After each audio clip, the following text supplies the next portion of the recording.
لا يسمعون فيها لغوا ولا كذابا جزاء من ربك عطاء حسابا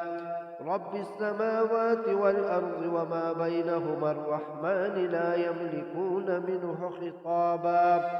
يوم يقوم الروح والملائكة صفا لا يتكلمون إلا من أذن